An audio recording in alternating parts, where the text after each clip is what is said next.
Bienvenue dans Conversation, le podcast de Space qui puise son inspiration dans des échanges sincères et explore le parcours de vie des hommes et des femmes du monde des médias. Parce que chez Space, nous sommes convaincus que la communication est avant tout une affaire d'humain. Nous plaçons les relations et les connexions au cœur de notre approche. C'est cette même conviction qui guide Conversation. Donner la parole à celles et ceux qui façonnent le paysage médiatique. Annonceurs, agences, régies, directeurs, planeurs, spécialistes, experts, pour partager leurs histoires, leurs expériences uniques et les enseignements qu'ils en tirent. À travers ces échanges, nous souhaitons mettre en lumière la richesse des trajectoires personnelles et professionnelles en capturant des anecdotes marquantes et des expériences humaines authentiques. Car se connecter aux autres, oser explorer de nouvelles perspectives et grandir ensemble, c'est aussi ce qui anime Space au quotidien. Connect, Dare, Grow. Conversation, le podcast qui connecte le monde du média en toute décontraction. Aujourd'hui, dans Conversation, nous avons le plaisir d'accueillir une personnalité qui incarne Space depuis trop d'années que pour les compter. C'est sympa. François Chaudoir, CEO de l'agence depuis 2009. Mais aujourd'hui, ce n'est pas le dirigeant visionnaire qui nous intéresse. Pas de grandes théories sur l'avenir des médias, pas de slides, ni de KPI. Non. Aujourd'hui, on s'attarde sur l'homme derrière le titre. François est un leader respecté, mais aussi un homme profondément humain, drôle, intelligent et accessible. Dans cet épisode, il se livre comme rarement. Son enfance, ses rêves ou son absence de rêve de gamin, ses débuts dans le monde professionnel et la manière dont les médias ont croisé sa route. Il partage avec nous ses succès, ses échecs, ses doutes et surtout ce qui l'anime dans le quotidien. Chez Space, il est une figure de confiance. Son bureau, c'est une porte qu'on n'hésite pas à pousser pour échanger, poser une question ou simplement discuter à cœur ouvert. François ne conçoit pas Space comme une simple entreprise. C'est un projet collectif où chacun a son rôle à jouer. Il veille à ce que nous nous rassemblions régulièrement, car pour lui, la clé du succès repose sur une seule chose, la transparence et la cohésion d'équipe. C'est sans doute ce qui fait que Space est une agence où l'on s'investit comme si c'était la nôtre, avec cette énergie entrepreneuriale et familiale qui nous porte tous. Comment devient-on CEO d'une agence média quand rien ne nous prédestinait à ce rôle? Quelles valeurs, quelles rencontres et quelles expériences forgent un parcours comme le sien? C'est ce que vous allez découvrir dans cette conversation sincère et intime. Je n'en dis pas plus et je laisse place à l'épisode. Bonjour François. Bonjour Axel.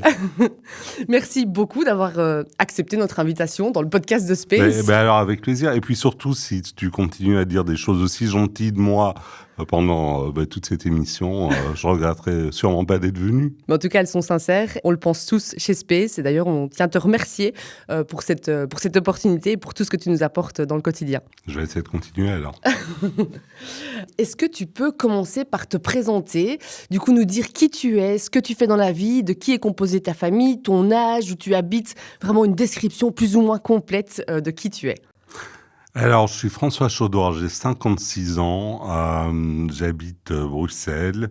J'ai 2 grandes filles, une de 27 ans, une de 22 ans. Je suis multidivorcé et je vis là actuellement une histoire depuis 5 ans avec une dame que j'aime beaucoup, mais avec qui je ne vis pas. Okay. Et puis alors à côté de ça, je m'occupe beaucoup de Space, de l'entreprise que j'ai le plaisir de diriger. Est-ce que tu peux...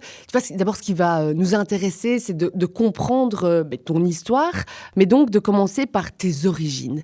D'où tu viens, dans quel type de famille tu grandis? Pour commencer, je suis pas né en Belgique. Je suis né en Afrique. Je suis né au Zaïre à l'époque, au Congo, à Kinshasa. Parce que pour des raisons de mythologie familiale, mon père a passé l'essentiel de sa carrière là-bas. Ma mère, qui était beaucoup plus jeune que lui et qui était hôtesse de l'air, avait l'habitude de faire des longs courriers sur l'Afrique. Donc quand ils se sont rencontrés, elle n'était pas vraiment inquiète de le rejoindre et de s'installer là-bas. Il y avait à peu près 20 ans de différence d'âge entre mon père et ma mère, tous les deux issus d'un milieu plutôt bourge, on va dire. Et donc ils se sont retrouvés en Afrique et mariés. Et je pense définitivement, n'ayant pas le projet du tout d'avoir un enfant. Ah ouais. Et je suis arrivé un petit peu comme ça par hasard et ils ont eu la bonté de m'accueillir. Et voilà, ce qui était comme un challenge parce que j'avais une maman qui avait 38 ans et un père qui avait pratiquement 60 ans à l'époque. Donc c'était quand même beaucoup d'intérêt. d'interrogation avant de donner le go à l'histoire. J'ai vécu pendant pratiquement 6 ans au Zaïre, au Congo. Je n'en ai pratiquement aucun souvenir, hélas, si ce n'est que chaque fois que je mets le pied sur le continent africain, j'ai le sentiment quand même qu'il y a un petit truc qui se passe, mais je dirais que ça s'arrête là. Et puis, pour des raisons professionnelles et puis aussi un petit peu géopolitiques à l'époque, mes parents ont décidé de s'en aller assez vite du Congo et on est revenu quand je vais avoir à peu près 6 ans en Belgique, un peu en catastrophe, faut dire. Donc on s'est installé chez mes grands-parents. Ah oui. Mon père a appris dans l'avion, en lisant le soir ou la Libre Belgique, la mort de son père. Oui. Donc tout ça était un espèce de grand mélange de désordre quand on est arrivé. Puis progressivement, mes parents se sont réorganisés dans une vie et puis on s'est installé à Bruxelles. Et puis à partir de là, moi j'ai été bruxellois complet et je le suis toujours. À ce jour, en tout cas. Et qu'est-ce qu'ils exerçaient comme métier, tes parents? C'était un métier dans les médias Alors non, pas du tout. Mon père a démarré sa vie plutôt dans le milieu de la finance parce qu'il était fils de banquier. Et donc, entre la France, la Belgique, vu l'époque, il a fait la guerre, il a toujours travaillé un petit peu dans ces secteurs-là. Et puis assez rapidement, il est parti vivre d'abord en Tunisie, et puis il a vécu au Maroc pendant très très longtemps, et puis seulement il est parti en Afrique, au Burundi, et puis au Zaïre. Donc c'était plutôt une vie, une vie un peu d'aventurier, comme on pouvait en avoir à cette époque-là. Je rappelle, mon père est né en 8, donc ça nous ramène quand même à d'autres temps. Et puis alors à côté de ça, ma maman était une des premières hôtesses de l'air de la Sabena.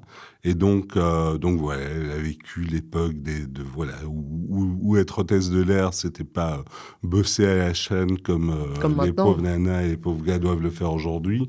Et elle faisait des voyages intéressants, des longs courriers sur New York, sur Kinshasa, etc. Et c'est ça qui a été un peu le mélange de deux personnalités qui étaient finalement radicalement différentes, et puis qui, sur le coup, un peu sur le tard, se sont rencontrés et ont décidé de faire leur vie ensemble. Mais j'ai envie de te demander quelle relation tu avais avec ton papa qui est né en 1908, une autre époque. Comment est-ce que toi, tu as évolué, grandi avec ton père? Est-ce qu'il était une figure d'inspiration de par son côté aventurier? Et comment ça se traduit dans ta vie aujourd'hui, l'héritage, la transmission que ton papa a pu te donner?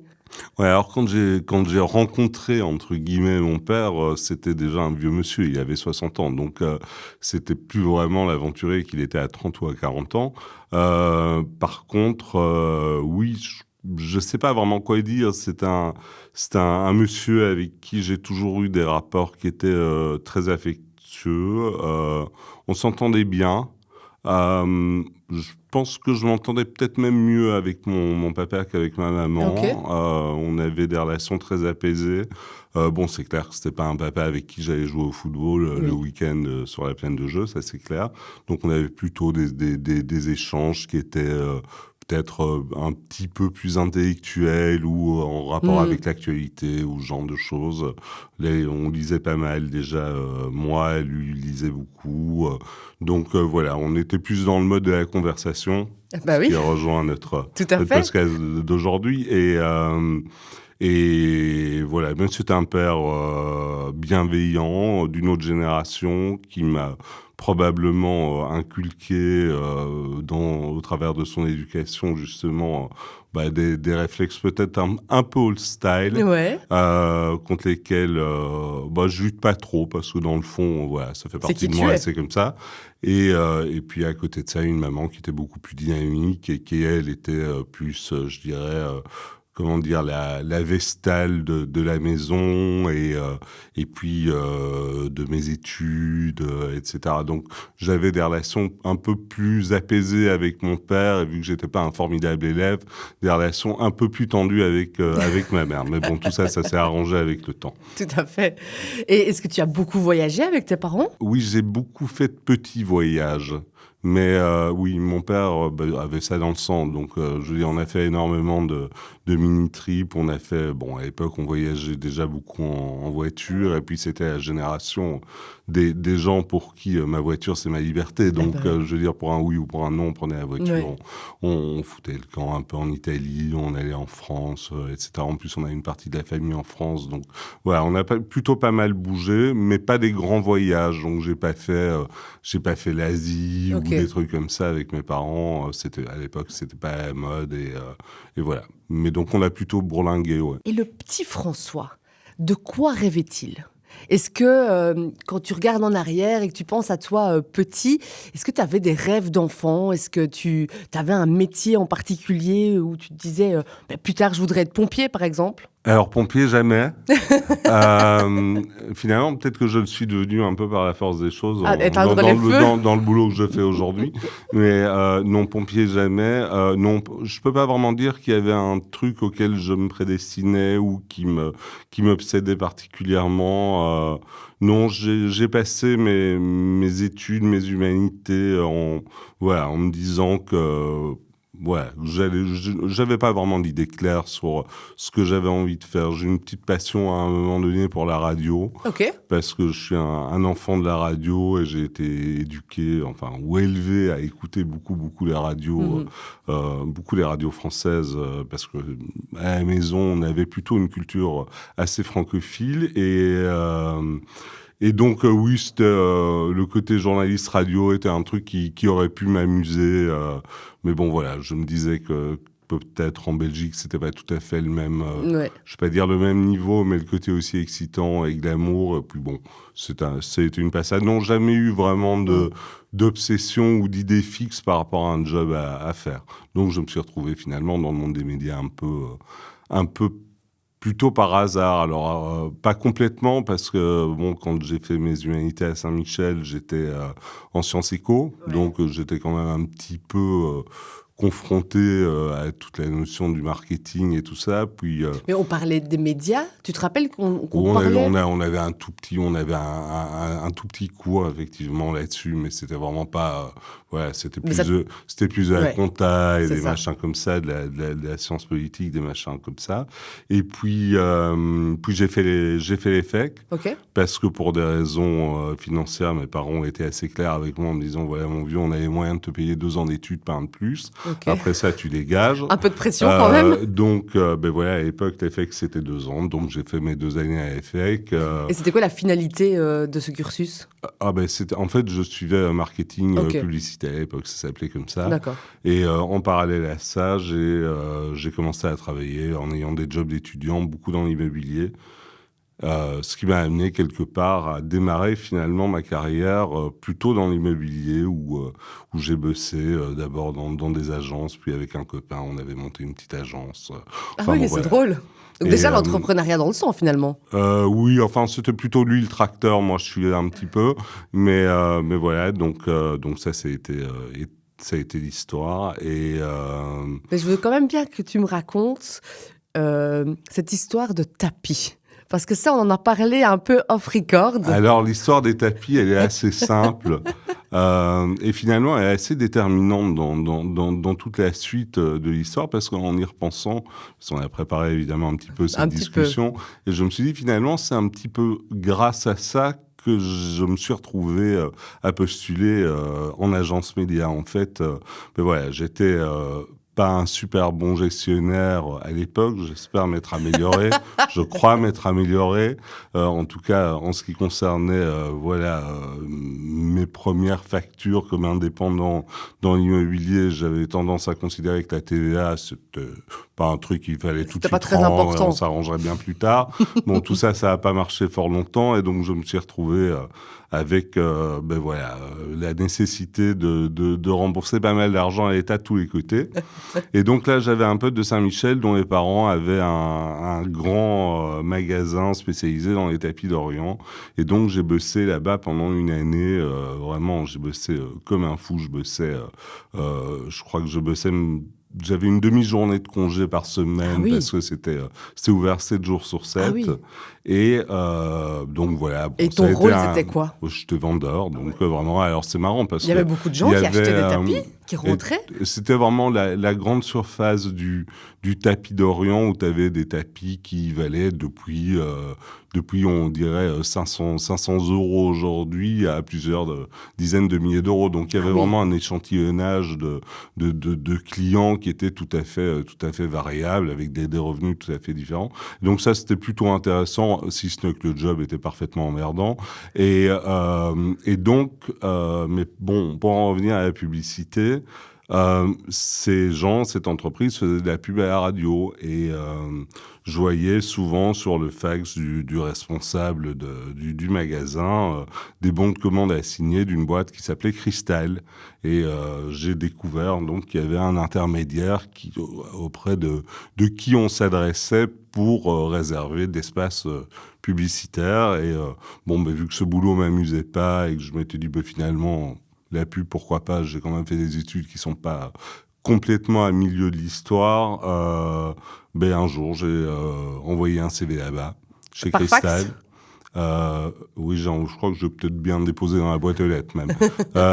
Et puis, Coup de Peau, c'était une boîte qui se créait en réalité, parce que c'était la boîte, en fait...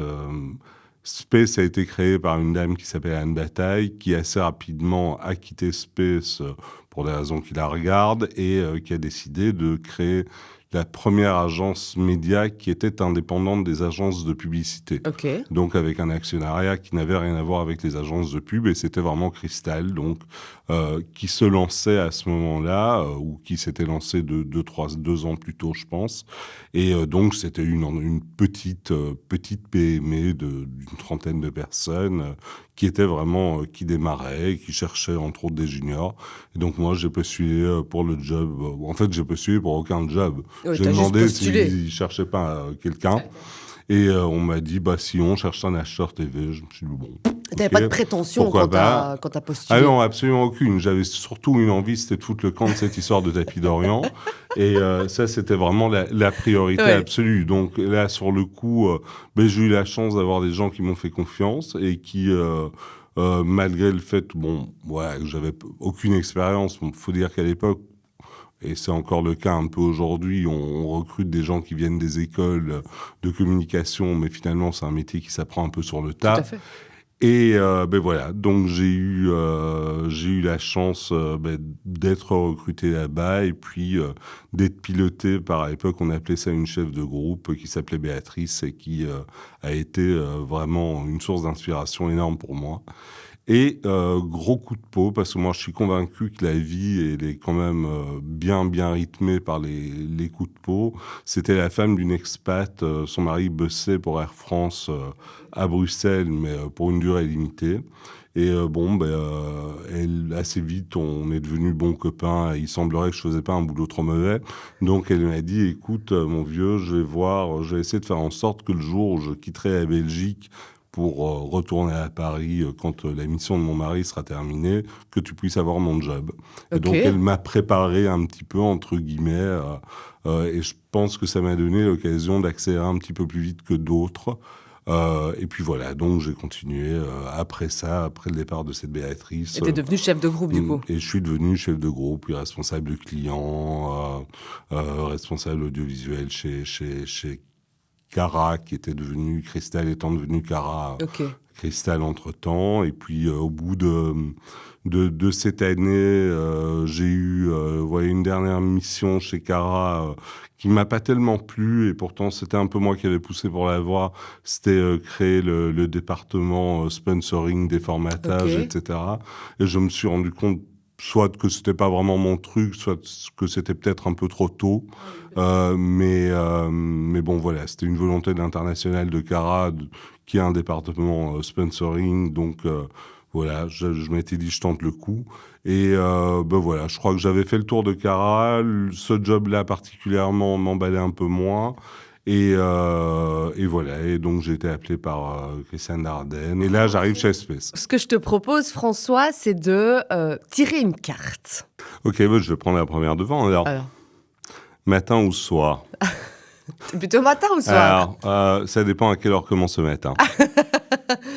Et commence à quelle heure le matin pour toi? Ah, moi, je suis vraiment... j'ai du mal. Je suis un vrai diesel au réveil. Donc, et tu te lèves à quelle heure le matin? J'ai la chance d'habiter pas très loin de Space, donc c'est plutôt aux alentours de 8h du mat, moi. Ah oui, mais tu vas te coucher tard? Je suis plutôt assez nocturne. Ouais. Ok. Ouais, je passe ma nuit à beaucoup lire et à écouter des podcasts. Donc... Le sommeil n'est pas mon meilleur ami, donc j'occupe mes nuits. Peu d'heures de sommeil, tu as besoin pour fonctionner? Non, j'ai besoin de beaucoup d'heures de sommeil, c'est ça l'emmerdement. Mais je me couche tard, donc c'est pour ça que je me lève un peu plus tard. Ok, d'accord. Et t'es fonctionnel, tu te lèves à 8h, et à quelle heure est-ce que le diesel est Vodogaz? Oh, ça met une petite heure quand même, mais à partir d'une heure, non, généralement ça marche, quoi. Ok. Donc merci d'avoir répondu à cette première petite question. Et donc tu arrives chez Space. En quelle qualité tu arrives chez Space? Bon, alors j'arrive chez Space, d'abord totalement séduit par la personnalité de la CEO de l'époque, Christiane Dardenne.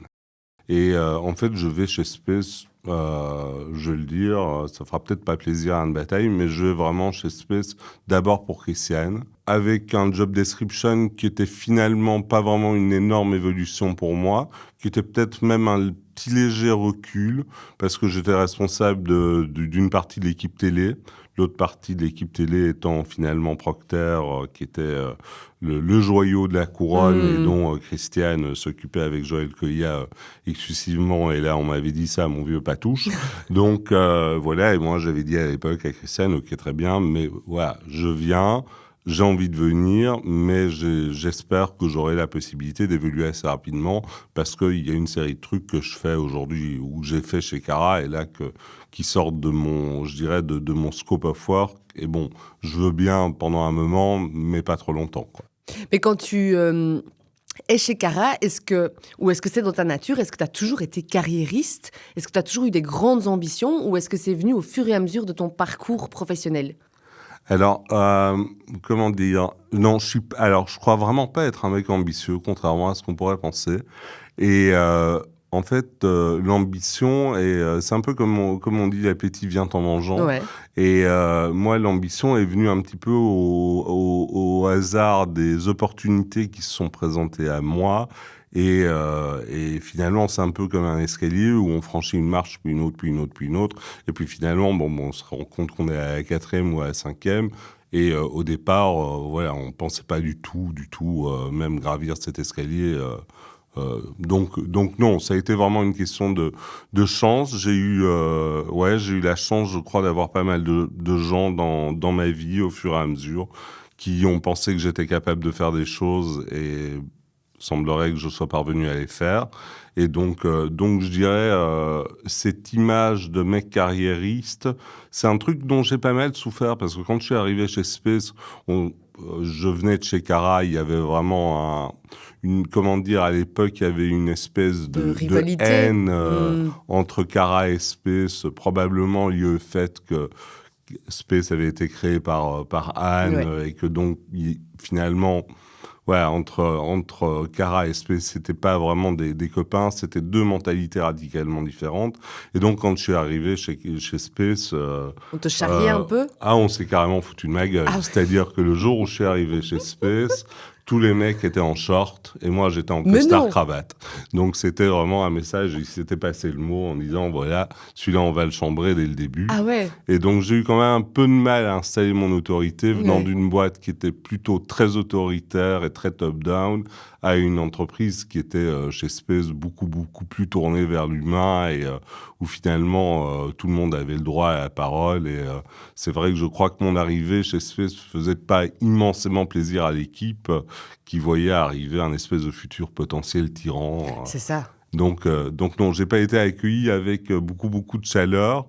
J'ai eu assez dur. Je dois dire que j'ai même failli, pendant les 3 premiers mois, demander à Cara s'il voulait pas me reprendre. Parce que tu fitais pas dans cette ambiance? Non, je pense que je fitais à moitié dans cette ambiance. Bon, il y a eu quelques personnes quand même qui m'ont soutenu, dont entre autres Bernard Coles, avec qui je me suis assez vite très bien entendu. J'étais très fort soutenu par le management. Christiane Dardenne m'a vraiment remonté le moral des tas de fois en me disant « T'inquiète, ça va passer, te laisse pas impressionner, etc. » Mais c'est vrai qu'au début, c'était pas marrant. Et je sentais que quelque part, il y avait un choc de culture et que c'était à moi de faire le chemin de quelque part, apporter ce que je voulais apporter, mais tout en édulcorant le machin pour que quand même ça ait le goût spé. Et voilà, progressivement, j'ai arrêté de mettre des costards et des cravates. Ça a été un peu mieux. Mais oui, j'allais justement te poser la question parce que dans le fond, t'es pas du tout un tyran, même si tu viens où t'as été peut-être formé chez Cara où c'était plus strict, plus autoritaire. T'arrives chez Space où il y a déjà, je comprends, ce côté très familial. Est-ce que t'as baissé la garde à un moment donné et tu te dis, ok, je peux être moi-même parce que tu es quelqu'un de profondément humain. Mais je pense que j'ai toujours été moi-même. C'était probablement une autre manière de l'exprimer. C'est ça. C'est-à-dire que j'avais d'abord, je crois déjà par mon éducation, j'avais des parents qui étaient tout à fait gentils et absolument respectueux, mais d'une ancienne génération où quelque part on discutait pas ce que les parents demandaient. Et tout à fait. Il n'y avait pas trop débat. L'éducation positive à l'époque, ça n'existait pas. Donc, alors je sais pas si on l'appelle positive ou négative, on va pas rentrer dans ces débats-là, mais en tout cas, je veux dire, c'était comme ça et pas autrement. Et moi, n'ayant pas le choix, j'étais dans le moule. Et puis je bosse dans une entreprise qui est très top-down. Ça me choquait pas, vu que quelque part c'était assez conforme à la façon dont j'avais passé mon enfance dans mes relations avec mes parents. Et puis je me retrouve dans une entreprise qui est quand même relativement, un peu une espèce de, je trouverais pas le mot, je vais pas dire de foire parce que le terme est tout à fait excessif, mais un truc où finalement chacun fait un peu comme il a envie et tant que ça se passe bien, ça se passe bien et l'autorité, c'est vraiment le truc à bannir. Et moi, j'arrive avec mon image Cara, donc le mec autoritaire, ambitieux, toujours sapé, comme s'il allait voir la reine d'Angleterre. Donc, évidemment, ça faisait un peu tâche, on va dire, dans le tableau, quoi. Tu as fini par adopter les codes Space et laisser tout ça au placard. Alors, ça s'est passé quand même en 2 temps, parce que quand je dis que j'ai pas généré que de la sympathie, ça a été pire que ça. C'est-à-dire que j'ai eu quand même, je crois que la moitié de mon équipe a foutu le camp en 6 mois. Ah merde. Donc, c'est là que je dis, quand même, j'ai été solidement soutenu par Christiane Dardenne à l'époque, parce que vraiment, je me suis remis en question complètement en me disant, mais finalement, je suis peut-être le sale type que tous ces gars et ces filles disent que je suis. Ouais. Et puis progressivement, j'ai aussi reconstruit une équipe. Je suis allé chercher aussi des gens avec qui parfois j'avais travaillé chez Cara. Et puis, je dirais, ça s'est un peu mélangé. Donc, Et puis, je pense que j'ai un petit peu gagné aussi le respect de l'équipe en interne. Et voilà. Et puis surtout, finalement, je crois qu'on est dans un métier où l'ultime KPI, c'est le client. Donc, que tes équipes soient contentes ou moyennement contentes, c'est une chose. Mais bon, si les clients sont contents, généralement, ça te donne quand même un tout petit peu de lettre de noblesse. Bon, mes clients n'étaient pas trop mécontents. Donc, quelque part, ça aussi, ça m'a permis de quelque part m'ancrer définitivement dans ce space dans lequel, c'est vrai, au début, j'avais le sentiment de me retrouver un petit peu comme un extraterrestre. Je vais te proposer de tirer une carte avant qu'on rebondisse sur tout ça. Alors, le plat que vous cuisinez le mieux, alors celui que je trouve au restaurant le soir, parce que je cuisine pas du tout. Tu cuisines pas ? Je cuisine pas du tout, je suis incapable. Alors ça, c'est un truc... je sais pas si c'est lié à mon éducation... mais ma mère ne m'a jamais appris à cuisiner. Et c'est pas quelque chose qui te passionne. Je pense que le seul truc que mon père m'ait jamais appris à faire, c'est des œufs brouillés. Ok. Et puis c'est tout. Donc, Mais tu manges quoi? alors j'ai la chance, vu que je ne vis pas avec mon ami, mais gentillesse de m'accueillir tous les soirs et elle cuisine très bien. Donc voilà, je dirais, c'est un peu comme ça que ça se passe, mais non, je suis vraiment, et ça m'intéresse pas du tout. Je veux dire honnêtement, la bouffe j'aime bien, mais préparer à bouffer, c'est vraiment pas quelque chose qui m'occupe. Ça te fait Non. pas kiffer. Mais Et quand donc, même, je suis capable de m'alimenter.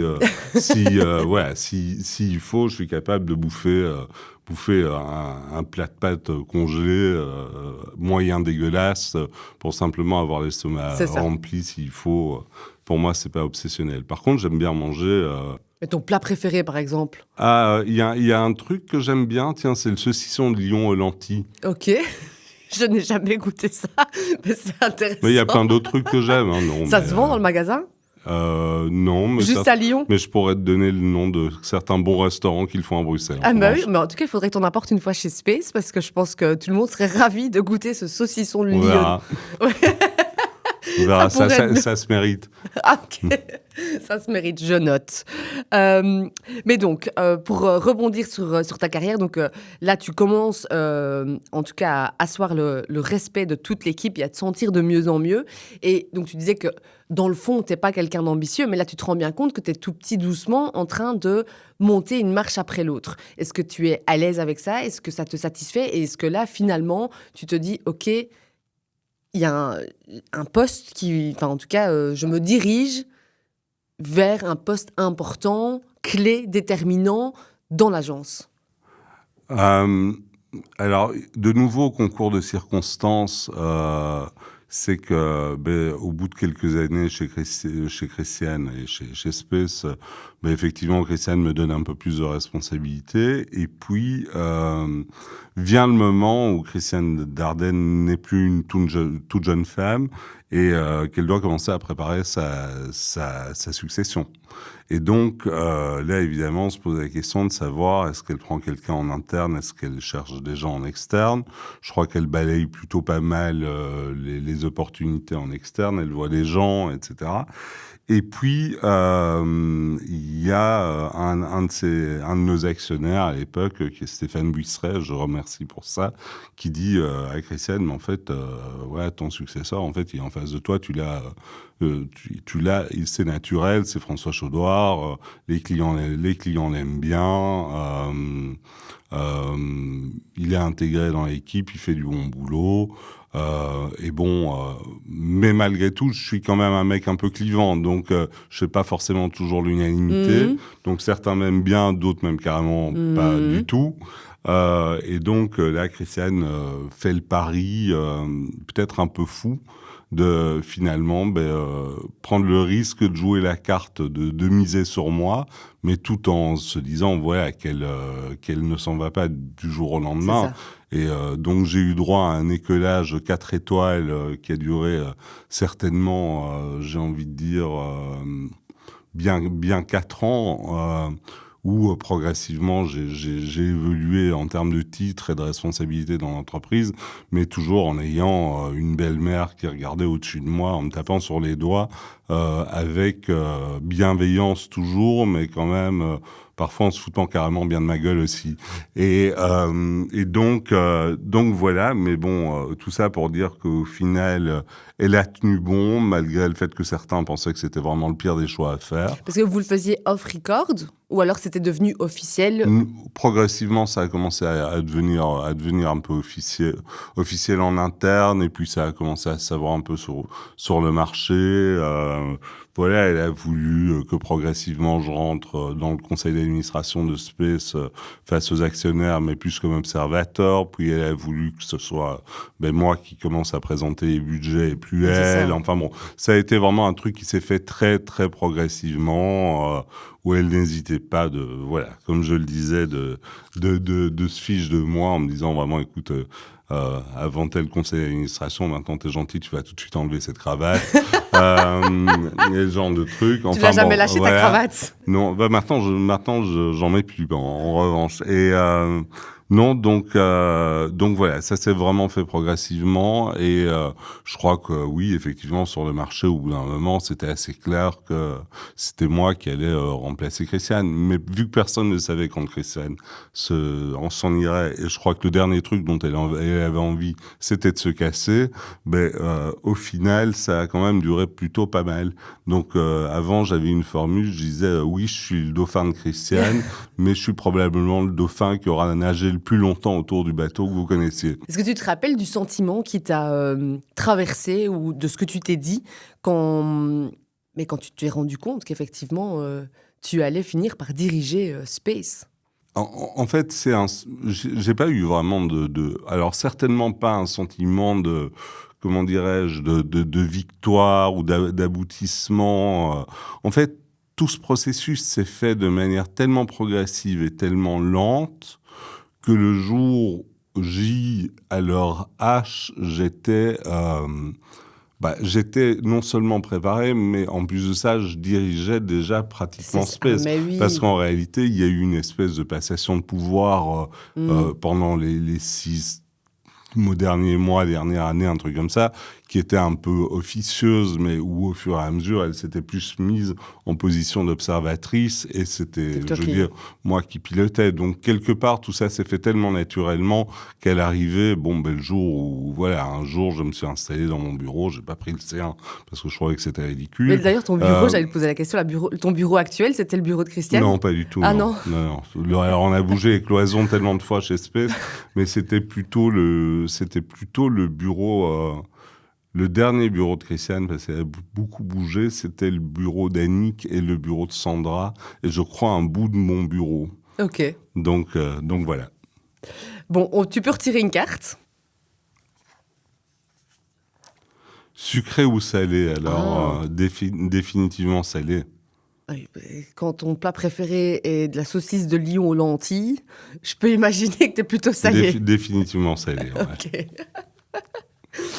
Alors, on a déjà balayé pas mal de choses, mais je voulais te demander, est-ce que tu as une anecdote, est-ce qu'il y a quelque chose de drôle, d'inattendu, dont tu te rappelles, quelque chose que tu as envie de partager, d'un peu fun, un peu léger dans ta carrière? Alors j'ai réfléchi à ce truc, et voilà, je voyais pas trop. Et en fait, il y a un truc, alors je sais pas si je dois le dire ou non, parce que c'est un peu ridicule, mais on va mettre ça sur le compte de l'autodérision. C'est que le jour où j'ai eu mon entretien d'embauche chez Christiane Dardenne à l'époque, j'étais donc en costard-cravate, évidemment, mais ce dont je m'étais pas rendu compte, c'est que j'avais un énorme trou au niveau des fesses sur mon pantalon de costard. Et je m'en suis rendu compte en rentrant dans ma bagnole, après l'entretien, et j'étais rouge de honte. Alors je sais pas, je lui en ai jamais parlé, je sais pas si elle s'en est rendu compte et qu'elle a eu la gentillesse de rien me dire, ou si elle s'est dit peut-être que je vais le prendre parce que celui-là vraiment il est complètement foutraque et on pourra en faire un truc, je sais pas. Oh, c'est drôle, dit. Merci d'avoir partagé ça avec nous. Mais à l'inverse, est-ce que... Bon, ça peut être un échec aussi, mais finalement, pas tant, quand on voit ton parcours. Mais est-ce que tu as un échec marquant qui a été une leçon dans ta carrière dont tu as tiré des enseignements et que tu adaptes peut-être aujourd'hui? Je l'ai dit, je crois que le truc que j'ai le moins bien réussi dans ma carrière, c'était mon dernier acte chez Cara, ce lancement de ce département sponsoring, qui est un truc... qui n'a pas été une réussite, encore une fois, peut-être à cause de moi, peut-être à cause des circonstances, certainement un mélange des deux. Et oui, que j'ai vécu avec quand même un peu d'amertume, parce que je trouvais que c'était un beau projet. J'étais déçu de mettre autant d'énergie et puis de pas y arriver. Okay. Mais bon, je dirais que c'est un petit échec qui n'a pas porté trop à conséquence. Et puis, je sais même pas si aux yeux du reste du monde, c'était perçu comme un échec. Je crois que ça rencontrait juste pas les objectifs que moi, je m'étais fixé à ce moment-là par rapport à ce truc-là. Okay. Mais bon, ça n'a pas non plus été, je dirais, un échec retentissant et interplanétaire. C'est pas toujours obligatoire, hein. Comment tu as vu le secteur évoluer depuis que tu as commencé et comment tu te projettes aussi dans cette évolution du secteur? Alors ça, c'est une question qui est compliquée parce que je commence à être un dinosaure pratiquement en voie de disparition. Les gens de mon âge, 56 ans, c'est vieux dans le Mais monde. t'as encore Ça au devient- moins 10 ans à bosser. j'ai 10 ans, oui, normalement. J'espère que mes actionnaires me laisseront l'occasion de bosser encore pendant 10 ans. Mais pour eux, en tout cas, mais pour Space. Mais non, comment j'ai vu l'évolution de ce métier mais je trouve qu'il y a eu une espèce d'accélération assez claire ces 5, 6 dernières ou 10 dernières années depuis l'avènement du digital, qui était un truc au début dont personne ne comprenait trop bien de quoi il s'agissait. Il y avait quelques sites internet, on pouvait mettre quelques bannières, on savait pas trop bien ce qu'il y avait à faire de ça. Donc le seul type qui passait un petit peu de temps sur internet avait été bombardé directeur général de la cellule internet, voilà. Fallait faire plein d'éducation aux clients par rapport à tout ça. À l'époque, on parlait pas de digital, on parlait d'internet. Ouais, c'est marrant ça. Et puis, je dirais qu'à partir du moment où le digital a commencé voilà, à un peu stagner, puis il y a eu les bulles qui ont explosé successivement, et donc, quelque part, finalement, tout le monde se disait, finalement, de tout ça, il n'y a pas grand-chose qui va sortir. Et puis, tout d'un coup, c'est arrivé, c'était là, et alors là, à partir de... c'est parti comme une flèche, et avec, effectivement, des changements Drastique. radicaux je dirais, d'approche dans l'angle du média. Et puis, voilà, cette notion de se dire que quelque part, le digital étant à la croisée des chemins entre un média et puis aussi un canal de vente, Oui. ça a fait aussi énormément évoluer notre métier. Et puis notre métier, et puis les attentes des annonceurs vis-à-vis de nous, alors qu'avant on était là essentiellement pour créer de la notoriété, voire un peu de trafic. Oui, mais non, Là, c'est la on devenait performance. vraiment un outil de vente qui devait arriver jusqu'à l'étape ultime de la conversion. Donc voilà, il y a eu cette évolution, je dirais, d'un côté, et puis alors d'un autre côté, il y a quand même beaucoup d'éléments qui sont restés assez stables. C'est qu'on reste quand même alors ça fera rire que les tout vieux de mon âge. Les boomers. Mais on reste une centrale d'achat quelque part quand même, dans la mesure où les conditions qu'on obtient pour nos clients restent quand même un élément assez déterminant dans le choix des clients malgré tout. Donc il y a un petit peu, je dirais, un fond ou une espèce de strate de base dans le métier qui reste inchangé. Oui, c'est ça. Et alors, à côté de ça, ce métier est parti vraiment en feu d'artifice dans toute une série de directions, de métiers et de pôles d'expertise. Donc ça, c'est mon analyse sur le passé. Mon analyse sur demain, c'est que je pense que il y a un grand enjeu pour les agences médias, c'est de parvenir à réellement apporter la démonstration qu'elles sont génératrices de valeur. Et quand on dit de valeur, c'est vraiment de valeur économique. Je pense qu'on commence à y arriver, mais c'est pas évident, surtout dans un marché comme la Belgique, qui reste un petit marché, qui est pas la priorité des annonceurs, qui est pas la priorité des grands groupes. Ça, c'est probablement une chance pour Space. Tout ça pour dire, oui, c'est un métier qui effectivement évolue et où on doit justifier notre valeur face à une forme de mondialisation, face à l'émergence voilà, des médias internationaux, américains, chinois, et qui sont des vrais concurrents par rapport à notre écosystème de médias belges. Donc je pense qu'on a une responsabilité aussi de guider les annonceurs dans le juste emploi de ces fameux GAFAM à la hauteur de leur juste contribution, mais pas au-delà, tout en défendant les médias belges, mais sans basculer dans l'hyper-protectionnisme.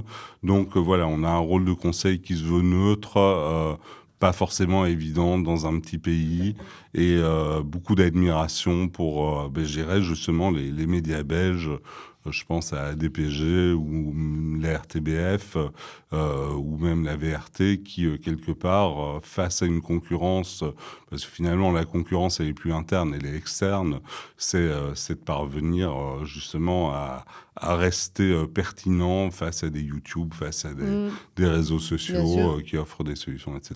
Et puis alors, à côté de ça, pour les agences, et ainsi j'aurais fini de te saouler, il y a le fait qu'on est un petit pays et quelque part, il y a cette création de hubs internationaux pour une série d'annonceurs qui fait qu'il faut qu'on parvienne à justifier vis-à-vis de nos clients qu'on fait mieux le boulot, nous, ici, en Belgique, que s'il était fait au Maroc ou à Madagascar ou dans un hub quelconque, dans un pays quelconque, à Londres ou aux US. Mais du coup, ce que je comprends, c'est qu'effectivement, donc le monde des médias... Bon, je suis accessoirement aussi employée dans l'industrie. C'est un secteur avec énormément de pression, qui est quand même hyper challengeant, où en fait, avoir je ne sais pas si je peux dire ça, mais un horaire de fonctionnaire, ça ne fonctionne pas. Du coup, j'avais envie de te demander, toi, comment tu as géré cette pression tout au fur et à mesure de ta carrière, de tous les challenges, de tous les défis auxquels tu as été confronté, mais pour gérer ta vie personnelle, tes à côté, des hobbies, une vie familiale, etc. Et cette carrière. J'ai toujours beaucoup, et je continue à beaucoup aimer ce métier. Et travailler beaucoup est quelque chose qui est assez naturellement venu parce que, quand j'ai commencé dans ce boulot, on comptait pas ses heures, c'était pas du tout la mentalité de l'époque. C'était normal, en fait. Et donc, moi, j'ai toujours bossé beaucoup. J'ai probablement parfois bossé trop. Ça a été probablement un petit peu au détriment parfois de ma vie de couple et probablement de mes relations aussi avec mes filles que j'ai parfois mis un petit peu à l'écart pour mettre plus d'énergie dans mon boulot, et ça, j'espère qu'elles ne m'en veulent pas trop aujourd'hui. Et donc comment gérer la pression ? La pression, je pense qu'en fait il y a une seule manière de la gérer, c'est de parvenir à faire ce qu'on a à faire. À partir du moment où on a fait à peu près tout ce qu'on pouvait faire face à un problème, je pense que au moins on s'endort l'esprit tranquille en se disant après ça je peux pas faire beaucoup plus que ce que je n'ai fait, donc voilà. Mais je pense que ça passe immanquablement par le fait d'effectivement bosser beaucoup, pas trop compter ses heures, et ça implique d'avoir quand même de l'intérêt, parce que faire un truc qui vous emmerde et le faire autant en y passant autant de temps, c'est pas jouable. Non, tout à fait. Mais du coup, on a déjà répondu encore une fois à beaucoup de questions. Ah oui, et quelles compétences ou quelles qualités, selon toi, sont essentielles aujourd'hui pour évoluer dans cette industrie des médias ou au sein de Space, pour parler spécifiquement de toi ? Alors, je pense qu'il y a une première qualité qui est indispensable, et sans vouloir passer pour un vieux con, j'ai parfois le sentiment que c'est un truc qui n'est pas toujours au rendez-vous chez tous les jeunes de notre industrie, c'est la curiosité. Okay. Et c'est vrai que c'est encore plus marquant aujourd'hui que le métier s'est terriblement complexifié. Et donc, je pense que nous, en tant que chef d'entreprise, on peut apporter des formations, on peut essayer et ça fait partie de notre responsabilité, soyons clairs, d'apporter un maximum de connaissances structurées, pré-mâchées, etc. à nos équipes. Mais à côté de ça, je pense qu'il y a aussi une nécessité d'être vraiment curieux, de s'intéresser, et je crois que l'auto-formation en lisant, en s'intéressant est un peu indispensable. Mais est-ce que tu crois que c'est un manque de curiosité, donc vraiment un défaut, ou est-ce que c'est parce que tout va tellement vite aujourd'hui, où tu as vraiment t'as peu de temps pour t'intéresser à certaines choses qui ne sont pas dans ton scope? Qu'est-ce que tu en penses? À la limite, si on a envie du temps, on en trouve. Oui, ça c'est la théorie. Oui, alors je veux dire par là, on n'est pas en train de dire qu'il faut passer 2 heures tous les jours en train de regarder des formations, etc. Je dis pas ça, mais je trouve qu'il y a une nécessité d'avoir déjà une culture générale de l'industrie, qui est quelque chose, je trouve, qui vit pas énormément chez nous en Belgique. j'en discute un petit peu avec les gens de média marketing, on voit ça au sein de l'UMA, etc. Moi, je suis pas intimement convaincu que le secteur de la pub et des agences médias soit un secteur, comment dirions-nous, extrêmement excitant pour les jeunes, ou en tout cas qui les excite autant que nous n'étions excités à l'époque. Là, par exemple, il est en train de se passer un truc énorme, c'est cette fusion entre IPG et le groupe Omnicom. C'est un truc, il y a des articles partout, et c'est intéressant, c'est un truc à suivre, c'est pas anecdotique. Bon, je suis pas certain que la vie de notre industrie soit quelque chose qui passionne. J'ai parfois un peu le sentiment, c'est pas un sentiment que j'ai par rapport aux gens de Space. Je pense que, chez Space, c'est représentatif probablement de la majorité des agences. Il y a plein de jeunes qui sont extrêmement intéressés, passionnés, et qui ont vraiment envie de dépoter. Et puis, il y en a d'autres qui probablement voient leur job de manière un peu plus alimentaire. Mais ça, je présume que c'est dans toutes les industries. Ce qui se passe, en revanche, c'est que je crois que le monde des médias et le monde de la pub était plus rigolo quand j'ai commencé. Oui. C'est-à-dire que pour une raison simple, c'est qu'il y avait déjà plus de fric. Oui, donc, à partir du moment où il y avait du fric, il y avait des fêtes. Donc, c'est-à-dire qu'il y avait des fêtes, il y avait des voyages, il y avait énormément de trucs qui vivaient. Je veux dire, les médias planeurs de l'époque, ils étaient invités par Roularta une fois par an à faire des voyages absolument stupéfiants partout dans le monde, etc. Il y avait quelque chose qui était quand même beaucoup, beaucoup plus... c'était marrant, quoi. Oui, c'était je veux fun. dire, tu bossais beaucoup, mais alors d'un autre côté, tu avais la contrepartie, d'avoir quasiment une fois toutes les semaines des fêtes incroyables organisées par des VTM, des voyages de ski organisés par, à l'époque, VTVIR. Bon, je passe vraiment pour un vieux con là, qui parle du passé. La nostalgie. Mais donc, ça s'entend non, beaucoup. mais c'est pas tellement la nostalgie, mais c'est, je crois qu'il y avait une contrepartie qui rendait le truc peut-être un petit peu plus... l'investissement avait une contrepartie qui était franchement chouette. Aujourd'hui, on vit dans une industrie qui est malheureusement un petit peu plus sous tension économiquement. Donc je dirais que ce côté festif... si nous, au sein de l'agence, on l'organise pas, il y a plus cette espèce d'effervescence qui vit autour. Est-ce qu'il y a un voyage que tu as fait ou une activité justement organisée à l'époque dont tu te rappelles, quelque chose d'épique que tu as vécu, dont tu gardes vraiment un souvenir incroyable?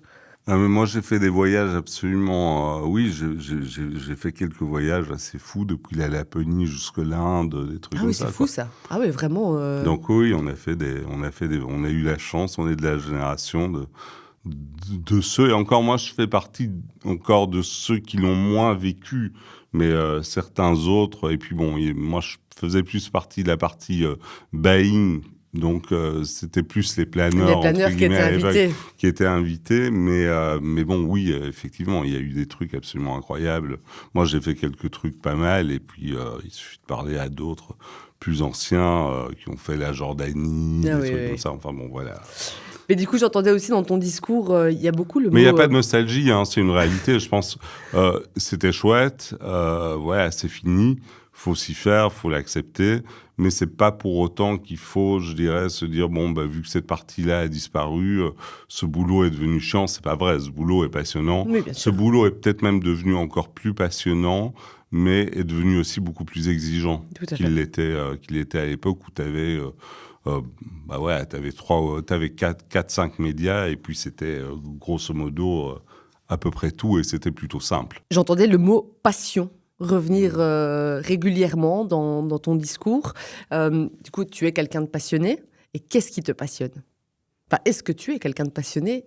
Et si oui, qu'est-ce qui te passionne ? Alors, je pense que je suis un mec avec une passion relativement modérément exprimée. Je suis pas archi démonstratif. Donc, ça, je crois que ça fait aussi partie de mon éducation. On m'a plutôt appris à être plutôt discret. sur la réserve et discret. Alors après, donc je m'emballe parfois pour des trucs et puis je laisse tomber assez vite. Comme Parce que, quoi, par voilà. exemple? Je me suis emballé pour piloter des petits avions. J'ai Ah, fait c'est ça marrant, ça. pendant 2-3 ans et puis je me suis rendu compte que j'étais finalement pas très très doué pour le truc. Et je me suis dit, ouais, c'est trop compliqué, je laisse tomber. Voilà, T'as été où avec ton petit avion? Oh non, au-dessus de l'aéroport, on ne laissait pas aller plus loin. Mais bon, voilà. Oh, c'est drôle. Mais sinon, il y a d'autres passions, d'autres choses que tu fais quand tu ne travailles pas. Qu'est-ce que tu fais, François?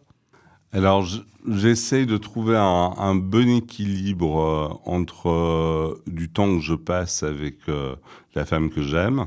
Et bon, ça c'est, je dirais, la priorité.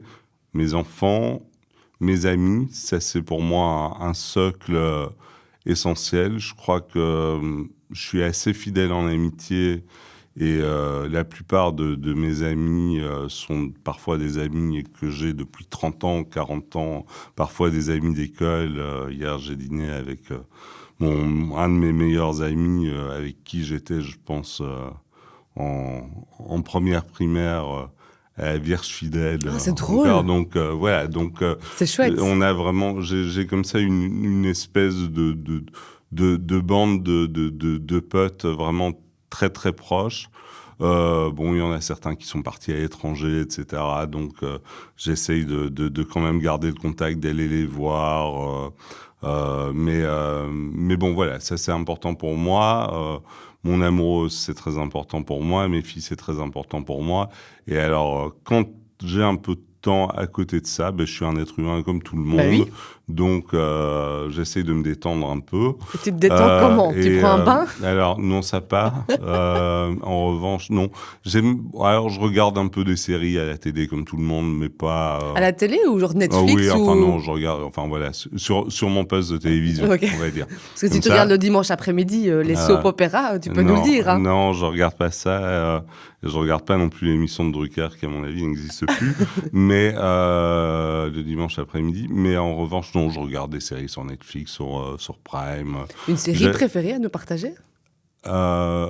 Non, parce que je suis... Ou la dernière que tu as regardée? Alors, la dernière que je suis en train de regarder, donc ça, c'est vraiment le mélange du truc, c'est qu'à la fois, je regarde des séries sur Netflix. Je serais incapable de dire le nom de la dernière série que j'ai regardée. C'était pourtant pas mal. C'est un truc qui se passait entre la Belgique et la France. J'ai oublié le nom. Les papillons noirs, c'était. Ok. Et c'était pas mal. Et puis alors, à côté de ça, je continue encore à acheter des DVD.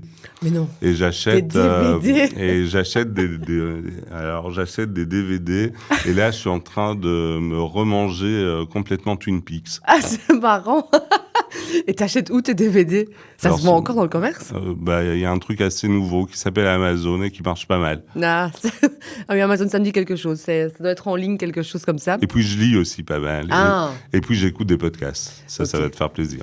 Et t'écoutes quel podcast? Je sais pas si on peut dire que j'écoute des podcasts. J'écoute pas mal de... Oui, si, j'écoute des podcasts...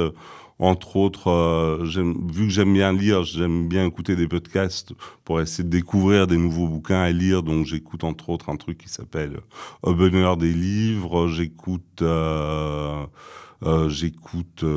quoi? Il y a un podcast qui est assez marrant sur les fringues qui s'appelle Habitude. J'écoute quoi d'autre? Est-ce qu'on parle de cravate dans ce podcast?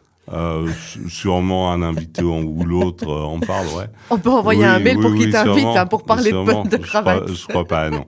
Alors, non. Et puis, alors, à côté de ça, qu'est-ce que j'écoute? Écoute, vu que j'aime bien 2 radios. Ouais. Donc, il y en a une que j'écoute en live le matin et souvent, je rattrape l'autre radio que j'aime bien écouter, les chroniques de l'autre radio que j'aime bien écouter, je les écoute généralement le soir en replay. Ok, bon, mais très intéressant tout ça. Donc tu fais quand même plein de choses. Ah oui, je voulais aussi te demander... Ah ben non, tu nous as répondu. Non, je fais pas la cuisine, non. Non, pas de passion nourriture. Est-ce que tu aimes bien le vin? Est-ce que ça te passionne le vin? Alors, je suis pas passionné du tout par le vin. J'aime beaucoup boire du vin, mais je suis absolument pas un connaisseur. Okay. Donc, je suis un consommateur absolument curieux. non averti, mais voilà. Mais par contre, Max, que je vois là passer de l'autre côté de l'autre côté, lui, en revanche, est un consommateur à la fois averti et très éclairé. Ok. Donc, quand on bouffe ensemble, généralement, c'est lui qui choisit le vin. Ah, bref. Voilà, ça, c'est pratique, c'est hyper complémentaire. Je vais te laisser choisir une petite carte. On arrive tout doucement à la fin de l'épisode. Alors, ville ou campagne, ça, c'est hyper clair. C'est définitivement la ville. Ah Jamais oui à la campagne. T'aimes pas la campagne? Non. Pourquoi? T'habites dans le centre de Bruxelles? Alors non, j'habite à Woluwe, mais j'ai un peu habité partout. Je crois que je dois avoir habité je crois que j'ai compté, je crois que j'ai déménagé 19 fois dans la ville ou un truc comme ça.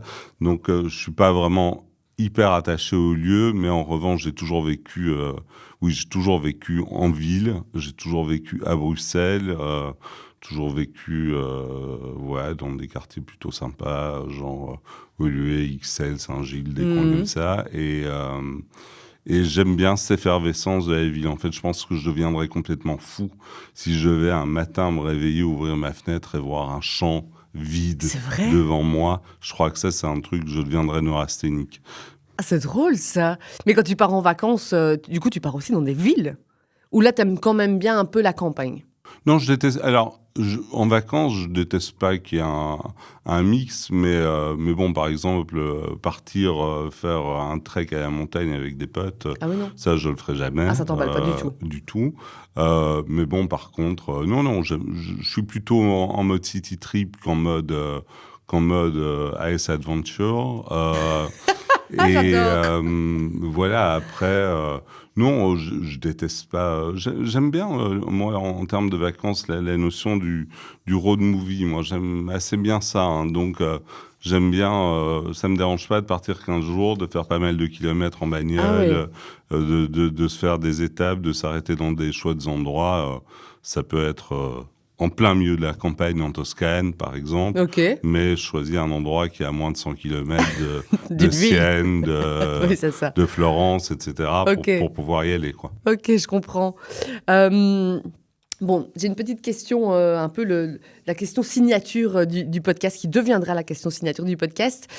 Si tu pouvais déjeuner avec quelqu'un, mais avec n'importe qui ce serait? Bon, alors ça, c'est une question... qui m'a pas mal interpellé.